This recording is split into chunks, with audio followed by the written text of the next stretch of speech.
ዛሬም አማራ አካባቢ ላይ በተፈጠረው ችግር ምክንያት ስም እየሰጡ ወደ የማረሚያ ቤቱ ማጎሩ ማሰቃየቱ ሊበቃ ይገባዋል።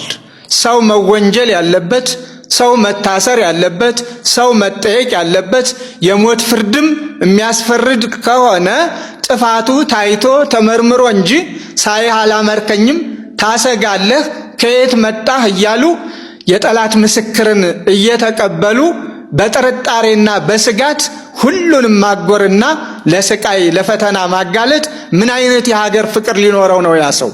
ምን አይነት የሀገር ስሜት ሊኖረው ነው ያ ሰው? ሀገሬ እንዲል ሰው ነፃነቱን መጎናጸፍ አለበት። ነፃነቱን ማግኘት አለበት። በኃጢያቱ ሊወቀስ፣ በኃጢያቱ ሊከሰስ፣ በኃጢያቱ ሊወነጀል ይገባዋል ወንጀል እስከፈጸመ ድረስ።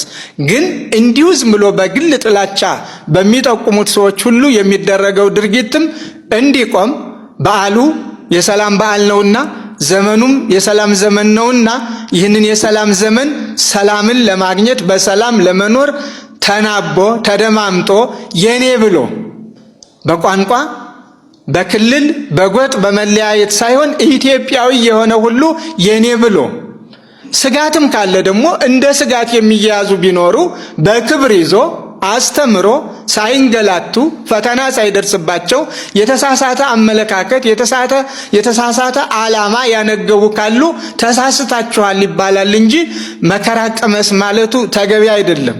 አይናችን እያየ ዝም ማለት አንችልም።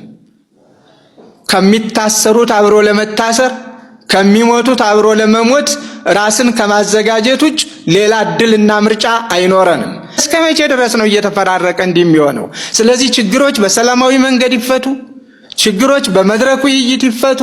ችግሮች በማሰር በመግደል በመገዳደል ሳይሆን በሰላምና በፍቅር ክርስቲያኑን በማሳደድ ቤት በማቃጠል ሳይሆን በሰላማዊ መንገድ እንዲፈጸም በኢትዮጵያ ኦርቶዶክስ ተዋሕዶ ቤተክርስቲያን ስም በታላቅ ትሕትና ከልብ በመነጨ ሰላማዊ ሕይወትና መንገድ ይህንን አሳስባለሁ።